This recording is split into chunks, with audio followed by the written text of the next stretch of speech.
Hey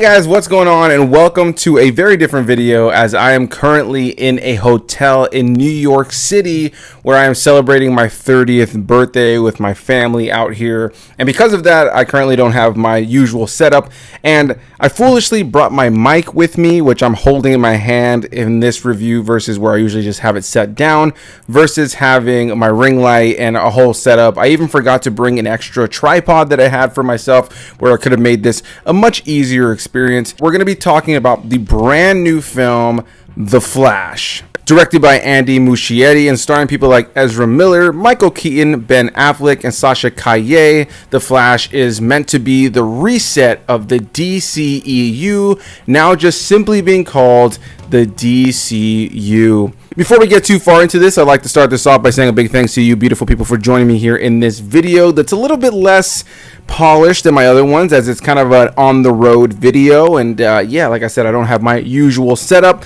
My lighting's not as great, and I am in a hotel room, so because of that, there may be some background noise and different things like that that might take away from the polished nature of my usual videos. But without further ado, let's get into my thoughts on The Flash. As you can see, I'm wearing the shirt, I got the hat on. This is without a doubt one of the films I was the most excited for this year. Without a doubt, one of the most anticipated films for me, as I'm a huge comic book fan. I've talked about dozens and dozens and dozens of comic book related films here on the channel, and the DC universe is one of those franchises I've just always been a huge fan of, whether it be the movies, the video games, the cartoons, whatever the case may be, the comic books. I was so excited for finally having a Flash film. Now, I got to see this film with my mom, my dad, my fiance, and my sister, and it was super awesome to see it with all of them, but most notably my dad, who the Flash is his favorite character when it comes to comic book characters. And we always talked years ago, long before the MCU was a thing, long before the X-Men films would get deep into their chronology, we would always speak about a Justice League film. We would always speak on the idea of a Flash film, because this is my dad's favorite hero. So all these years later, with all the mishaps and the delays and the craziness going on with Ezra Miller, we finally get the Flash film. And I'm happy to say I really enjoyed this film. I'll start this off by saying that I didn't find this to be as good as I was hoping it would be. I don't think this is going to be a top tier comic book movie in the whole grand scheme of things. I had heard some early projections and reviews saying that this was one of, if not the best comic book movie ever made, and I wholly have to disagree with that. But I am happy to say that I had a good time at the theaters watching this movie. I found it to be a very well acted and well put together film that was well paced, exciting to watch, entertaining, has a lot of big fun action that you go to these kinds of movies for, and had a lot of great fan service that at times felt like it was there for the sake of fan service, but also felt like something that was there for fans to also really enjoy, that was also being able to be part of the integral part of this narrative. So let's get into what this movie is all about without getting into deep spoilers. If you guys have seen this movie or seen the trailers, then you know that this is based on the Flashpoint storyline, which has been done in animated form, of course, in the original storyline in the comic books, as well as things like in the live action CW Flash TV series. And it's just something that is without a doubt one of the most integral Flash storylines of all time. And in this storyline, the basic idea is that, like a lot of other superheroes, the Flash lost his mother when he was a young boy. His father was unfortunately accused of being the murderer of his mother, and was kind of sentenced to go into jail, and was gonna be made out to be this big murderer. And in this storyline, the Flash chooses to go back, save his mother from dying, saving his father from the persecution of the justice system, and overall thinking he's gonna save his whole life and make things all better. But in every single iteration of the story, things are not exactly as he hopes they would be when he does kind of refix or fix this timeline timeline. He thinks everything's going to be amazing. He's going to come back to this normal life where he now has a father and mother in a normal timeline, but things are always mixed up. There's usually different villains involved in this narrative, and when it comes to this iteration of the story, when he gets there and he tries to save his mother, he ends up doing so, but then ends up coming face to face with a doppelganger version of himself. He's got another Barry in this film, also played by Ezra Miller, and ends up finding out that things are not like he remembered them. Instead of having Ben Affleck as the Batman in his universe, he instead has Michael Keaton's Batman, who returns from the 1989 Batman film. Of course, he also played Batman in Batman Returns as well, but of course that original Batman 89 is an iconic film in the franchise of DC overall. And yeah, he ends up finding that things are different. There's no Justice League as he remembers it. Again, Ben Affleck is not Batman. You have Michael Keaton, who's kind of a more rundown Batman in this. He doesn't really Batman as much these days. And most notably, there's no Superman, but instead we have Sasha Calle, who plays the character of Supergirl, as a very different iteration of the character. And of course, as time goes on, he starts to discover that his choice to save his mother and change the timeline has completely ruined everything, now leaving him in a place where he has to completely go back and figure out what he can do and work with Batman and work with Supergirl to try to save the current timeline that he's now changed, as well as possibly recognize that he may need to go back and fix what he originally thought he could fix. So this is a big timeline, you know, big over-the-top multiverse storyline, and which is something we're seeing a lot more of when it comes to movies and video games and animated stuff, and you know, the live-action CW DC stuff has played with that a lot more. It's something we're seeing a lot more on screen, which was a huge storylines we'd see in the comic books all the time, but not so much when it came to the movies and the TV shows. But in recent years, it's something that is blowing up. Now, with all of that said, I'm sure you can see all of that from the trailer. I'm happy to say I really thoroughly enjoyed myself with this film. I found it to be a well-paced, fun action-adventure ride with the Flash at the center that had some great humor throughout, some badass action that kept me engaged, and also an epic third act that really kept me just really engrossed in a really geeked out way, where I was able to just really enjoy myself. There's plenty of Easter eggs and references to other DC properties via the multiverse and different things like that. And overall, I'm happy to say that I had a good time with the first ever live action theatrically released Flash film. But with that said, like I mentioned earlier, I didn't love it as much as I was hoping I would. But that doesn't take away from the fact that I did enjoy it. But I do want to get into some of my gripes now, as I have talked about the fact that I enjoyed it. I do feel like it was a well-acted film. I do feel like it was just visually enticing and exciting, and there were so many great things about it that just leaned into it being a fun comic book action movie. But if I had to get into some things I didn't enjoy about this film, I would have to go ahead and start this off by saying that unfortunately, I found the film at times to just be a little bit muddled with what it was trying to do and trying to say. Overall, I got the overall story. You know, it is the Flashpoint story. We've seen this done in various mediums at this point. So if you are somebody who is as well versed with this story and the Flash as I am, then this isn't something that's going to completely surprise you when it comes to the things that happen in this film and the various character arcs that the Flash has to go through over the course of the story. However, there were some times throughout the course of the film where it just felt like they were trying to cram in as much as they possibly could. And one thing that I struggled with throughout the course of this film at times was the humor. The first action sequence in the very beginning of this film was both just nostalgic but also exciting and badass, gave me chills, and was everything you want out of a DC film, a Justice League film, and the various just DC franchises overall. And as the film progressed in that earlier sequence, there were just some moments of humor that had me a little bit worried that some of the humor and the slapsticky nature of this character and this story was maybe going to take away from some of the severity of the narrative that we're following.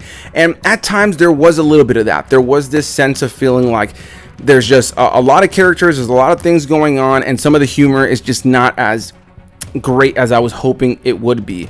However, while that was a gripe, there was still plenty of things that I found funny throughout. Now, as I mentioned before, we have a doppelganger version of Barry in this new timeline that he's now created that he needs to essentially teach to be the Flash over the course of the film. And they're together for majority of the screen time. And this was something I both really enjoyed and something I also wasn't huge on, because this is the first ever live-action Flash movie. While he has appeared in some other theatrically released films played by Ezra Miller, this is the first film wholly centered on him. And while it was centered wholly on him and his adventure, a lot of it felt like him having to teach this inexperienced version of Barry how to be the Flash, and kind of sometimes having this self-reflection from himself, looking at this other version of Barry. And while there was this interesting element of looking into the mirror and recognizing maybe where you falter or where you can be a bit obnoxious, at times it just did feel like it detracted from the overall story that I was excited to see, because we're spending so much time with this character or this version of the Flash that's inexperienced and doesn't have all of the tenured time that this Flash has had in the stories that we followed up to this point. And so because of that, sometimes I felt like in the first half of the movie, I was kind of pulled out of some of the scenes of the movie just because we're following the Flash having to deal with this more immature version of the Flash that oftentimes was fairly annoying. However, once we got into the latter half of the film, I'm happy to say that it was just an action-packed, big, fun adventure comic book movie that kept me really engaged throughout. And I found myself more and more engaged with the character arc given to this second Barry that we see in the trailers throughout the course of the film. So by the time we get to the very end of the film, I think that both the Barry that we've been following in previous films and in this film, as well as the brand new Barry that's in this film, I felt like the character arc did really expand the two of them, and I really enjoyed the time spent with the two of them. However, as far as more of the gripes I have with this film, I do have to say that while this is a ginormously CGI heavy film that has some badass action and visuals and goes over the top with a lot of CGI that really works and had to be there for a film of this magnitude, there were plenty of moments over the course of the film, unfortunately, where I found that a lot of the CGI was wildly cartoony, and it did take me out of it from time to time. I'm really actually surprised at how cartoony and how video game like a lot of the CGI for a lot of the big action sequences really looked, especially when it came to a lot of the multiverse stuff. There are so many moments when it comes to the multiverse in this film and the time traveling and the breaking of the timelines throughout the course of this movie, where you have a lot of characters that are given CGI models that often look incredibly cartoony and take away from the groundedness of a lot of other shots of this film, or at least, even if it didn't ruin it for me, at least they looked incredibly cartoony compared to everything else. You have one character that looks completely normal, looks like a normal human being, and then literally the character standing right next to them could look completely cartoony. And so that was something that definitely took me out of it, where the CGI was sometimes either really great or sometimes not all that great, or just looked like something you'd see in a video game today. And it was sometimes that imbalance of having really great shots of characters in a single frame alongside something that's so cartoony that just often made it feel a little bit inconsistent. And a lot of that has to come down to the third act. There's a lot of craziness that happens in the third act that I thought really worked, that was fun, exciting, visually enticing, and just, you know, the big comic book action movie stuff that you want to see. But because so much of it is CG heavy, when it did lean into being a little bit cartoony, it did take me out of it. Now, I think one of the biggest things people are going to want to know about this film is the reset of the timeline, because they've announced that this film was going to be a timeline reset for the DCU as we move forward into James Gunn and Peter Safran's new iteration of what the DC universe is going to be on screen. And James Gunn has said that the upcoming Superman movie is going to be essentially the beginning of that timeline, but that films like Blue Beetle will also be involved, and that this film, The Flash, was going to be a timeline reset. And in a lot of ways, I was really hoping that the ending of this film and the post-credit scene was going to give me a lot of clarity as to what universe we're in and where we're going moving forward, and how everything is going to hopefully be unified and tied together in a world where there's all these different DC projects that feel fairly, you know, disconnected. And while I felt really satisfied when it came to a lot of the cameos and references and Easter eggs and tie-ins to a lot of the other multiverse DC stuff, unfortunately, this was a situation where the very end of the film came and the post-credit scene came, and while there was a lot of fun to be had with the end of this film as well as the post-credit scene, I felt a great sense of almost feeling more confused than I was before as for what the future of the DC movies are. I almost feel a little bit more confused as to what their vision is for the future of this timeline, you know, with the various movies that have already come out that are getting sequels, the movies that are part of the old timeline that got sequels that are coming out, the movies that have been disconnected from the current DC chronology up to this point that are also getting sequels, the various TV shows and various things like that. it just is a very confusing ending for this film that was meant to reset the timeline. And in my opinion, I almost thought that it was going to be something that was going to be far more streamlined. Like, hey, this is just going to be one consistent timeline that we're going to follow moving forward, that James Gunn and Peter Safran are going to build off of. And unfortunately, I just have more questions with the way that this film ended. Entertaining for sure, a lot of great gaspy moments that are going to give fans a lot of surprises for sure. There's a lot of great fun when it comes to the Easter eggs and the references, but as we got to the end of the film, I was a little bit more surprised that they chose to go the route they did with the way that they ended the film and the way that it ties into the timeline that we're supposedly going to be following moving forward. I am very curious to see what James Gunn, Peter Safran, and DC are planning on doing moving forward. But yeah, I can't lie when I say that I was a little surprised that it wasn't necessarily something that felt a little bit more clear. You know, I feel like there was not as much clarity in the ending of this film as far as where the franchise is going as I was expecting it to be.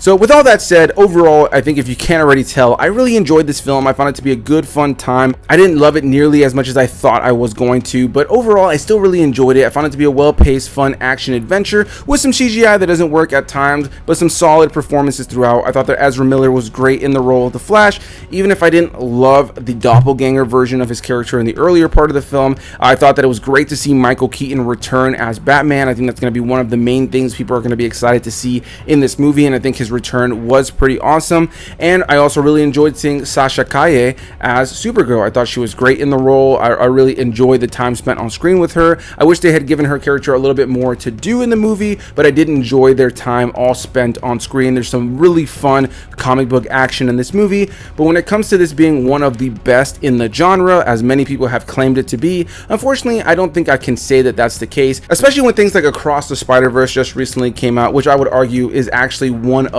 the better comic book movies to ever come out, to be completely and utterly honest. So sorry if this review seemed a little bit all over the place. I'm literally sitting on my knees for nearly 20 minutes of reviewing this. I feel like I'm a little bit all over the place because I don't feel like I'm in my normal comfortable situation, but I still wanted to talk about the movie while I'm in New York City. I hope you guys enjoyed the movie as well. Definitely can't wait to hear what you guys have to say, so hit that like button, comment your thoughts, subscribe for more videos, and I'll see you beautiful people in the next one.